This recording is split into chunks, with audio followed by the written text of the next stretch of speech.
हो जाती है। जब जो ट्रीटमेंट लास्ट स्टेज पे पहुंच जाता है, प्रॉब्लम जब डिजीज लास्ट स्टेज पे पहुंच जाती है, तब हम दिखाने जाते हैं। उससे पहले हम नहीं जाते। उसके कई कारण हैं। जैसे आपको भी पता होगा कि आपके मनुष्य के मुंह में 32 जो दांत होते हैं, 32, कईयों के 28 होते हैं। इनके 28 से 30 के बीच में, 32 के बीच में दांत होते हैं। तो मेरे अनुसार मेरे को ये लगता है कि हम यहाँ भी थोड़ी नेग्लिजेंसी कर जाते हैं कि इतने सारे दांत हैं, चल एक खराब हो भी गया तो उसका क्या। आप भी सारे यही सोचते होंगे, जितने भी यहाँ बैठे हैं वो सारे यही सोचते होंगे कि अगर दांत एक आधा दांत खराब भी हो गया तो उसका क्या। तो या फिर हम ऐसा करते हैं कि जब प्रॉब्लम शुरू हुई तो हम मेडिसिन ले लेते हैं, या किसी साथ अपने पड़ोस में या अपने कुलीग से या अपने दोस्तों से पूछते हैं कि यार मेरे दांत में दर्द है, तो अपना वो घरेलू कोई उपाय बता देता है स्टार्टिंग में। तो दर्द तो ठीक हो जाती है, अगर सेंसिटिविटी शुरू हुई है तो सेंसिटिविटी ठीक तो हो जाती है, मगर जो प्रॉब्लम थी, जो कॉज था, जिसकी वजह से, जिस कारण की वजह से हमें दर्द हुई या हमें वो प्रॉब्लम शुरू हुई, उसको हम ठीक नहीं करवाते। तो दांतों की बीमारियों में ट्रीटमेंट ही इलाज है। जब तक आप ट्रीटमेंट नहीं करवाएंगे तब तक उसका इलाज जो है, वो प्रॉब्लम जो है वो ठीक नहीं होगी। तो आप समय रहते अपने दांतों का इलाज करवाएं। तब अगर आप समय रहते उनका इलाज करवाएंगे तो वो जो है वो परमानेंट इलाज होगा और सस्ता भी होगा। क्योंकि डेंटल की जो प्रॉब्लम्स हैं उसकी जो ट्रीटमेंट है वो बहुत कॉस्टली है। आप लोगों को तो ये सुविधा भी है कि मैं यहाँ पे हूँ, तो आपको कोई भी दांतों की प्रॉब्लम हो तो आप आकर के मेरे को यहाँ पीएचसी में दिखा सकते हैं। तो मैं आपको पहले ये बताऊंगा कि क्या क्या आपको प्रॉब्लम्स, सिम्टम्स आपको आएंगे, जिससे कि आपने तुरंत जाकर के अपने जो है वो डेंटिस्ट को दिखाना है। जब आपके मसूड़ों से खून आने लगे तो आपने तुरंत जाकर के दिखाना है। कईयों को मुंह से बदबू आती है, वो भी इसके कई कारण हैं, मगर अगर हमारा ओरल हाइजीन ठीक नहीं होगा तो हमारे मुंह से बदबू भी आएगी। तो आपने सबसे पहले अपने ओरल हाइजीन को ठीक रखना है। और दूसरा सबसे बड़ी मेन प्रॉब्लम होती है दांतों में कीड़ा लगना, कैविटी बनना। कैविटी एक ऐसा प्रोसेस है, ये एकदम से नहीं होता कि आज हुआ और आज कैविटी बनी, ऐसा कुछ नहीं है। ये इससे वेरी लॉन्ग प्रोसेस। इससे पहले हमें कई अलार्मिंग साइंस आते हैं। सबसे पहले जब दांत में कीड़ा लगता है तो हमें पहले सेंसिटिविटी होगी। दांत की 3 लेयरें होती हैं, इनेमल, डेंटिन और पल। जो इनेमल है, इनेमल उसमें कोई नर्व एंडिंग्स और ब्लड वेसल्स नहीं होते, और वो बॉडी का सबसे हार्डेस्ट स्ट्रक्चर है, even hardest than bone. Bone से भी जो इनेमल है सबसे हार्डेस्ट स्ट्रक्चर है, तो उसमें कोई फ्री नर्व एंडिंग्स नहीं होती। जब तक कैविटी जो छेद है वो इनेमल तक है तो आपको कोई भी सेंसिटिविटी नहीं होगी, कुछ पता नहीं चलेगा। सिर्फ आप इस बात से पता लगा सकते हैं कि आपके दांत में कैविटी बन गई है, आपके उसमें दांत में खाना फंसना शुरू हो जाएगा।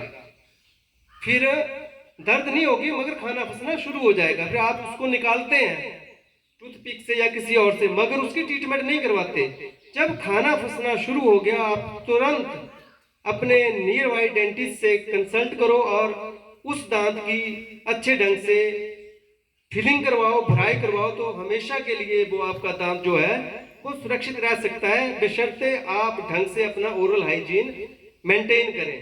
ठीक है। तो जब भी आपके दांत में छेद पड़ जाए और खाना फंसना शुरू हो जाए तो तुरंत जाकर के आप उसकी फिलिंग करवाएं। फिर आपका वो दांत जो है वो सुरक्षित रह जाते हैं। जब छेद पड़ गया और इनेमल तक था तो आपने फिलिंग से ठीक करवा लिया, मगर जब डेंटिन में चला गया नेक्स्ट लेयर में, तो आपको सेंसिटिविटी होगी, आपको ठंडा गर्म उसमें फील होगा, क्योंकि उसमें सिर्फ फ्री नर्व एंडिंग्स होती हैं, बाकी कुछ नहीं। फ्री नर्व एंडिंग जिसकी कोई रूट नहीं होती, तो आपको हल्की सी सेंसिटिविटी होगी, जरा सी सेंसिटिविटी हुई और ठीक हो गई।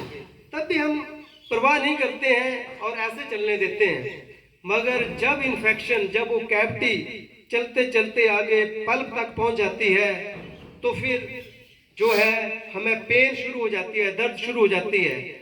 और दांत एक क्लोज स्ट्रक्चर है, जो भी चीजें इसके प्रेशर को बढ़ाती हैं उस केस में दर्द जो है बढ़ जाती है। जैसे हम रात को, आपने नोटिस किया होगा जिसको दांत की दर्द हुई होगी कि रात को दांत की दर्द जो है वो ज्यादा होती है।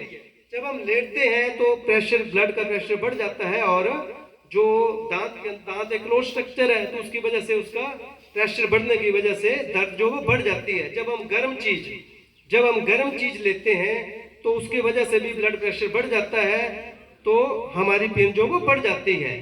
जब गर्म चीज से, जैसे दूध पीने से, चाय पीने से या गर्म खाना खाने से दर्द बढ़ जाए तो समझ लीजिए कि आपके दांत में जो इन्फेक्शन है वो जड़ तक पहुंच गई है, पल्प तक पहुंच गई है।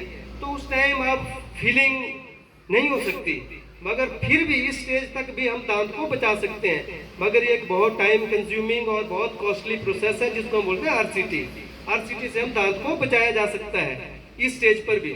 तो दांत निकलवाना कोई इसका उपचार नहीं है। तो अगर इस स्टेज तक भी पहुंच गया है, अगर आप लेट हो गए हैं, तब भी आप आरसीटी से अपने दांत को बचा सकते हैं। तो जब भी दांतों से खून आने लगे, दांतों में कैविटी हो जाए, तो आप तुरंत जाकर के अपने डेंटिस्ट को दिखाएं। और अपनी आप डाइट में ग्रीन वेजिटेबल्स वो ज़्यादा लें, प्लेंटी ऑफ फ्रूट्स, जूस वो ज़्यादा उनका प्रयोग करें। और स्टिकी चीज़ों को आप अवॉइड करें, जितने भी जंक फूड्स हैं उनको अवॉइड करें, जो भी कोल्ड ड्रिंक्स हैं उनको भी आप अवॉइड करें। आपने देखा होगा कि जब भी हम कोल्ड ड्रिंक्स पीते हैं तो उसके बाद दांतों में जो है एक अलग सी फीलिंग आती है, ऐसे लगता है जैसे कि दांतों में जो वो हल्के हल्के डॉट और छेद पड़ गए हैं, ऐसे फीलिंग भी आती है, क्योंकि उसमें एसिड होता है। उसकी वजह से वो हल्की हल्की दांतों में पोरोसिटी और रफनेस आ जाती है। तो इसलिए ये चीजें आप, जंक फूड, स्टिकी चीजें, मीठी चीजें आप अवॉइड करें। अगर जब भी आप क्योंकि अब हम मीठे से तो रह नहीं सकते और स्टिकी चीजें भी हमें खानी पड़ेंगी। तो जब भी आप ये चीजें खाएं तो उसके बाद आप कुल्ला कर लें, 2 बार ब्रश अवश्य करें।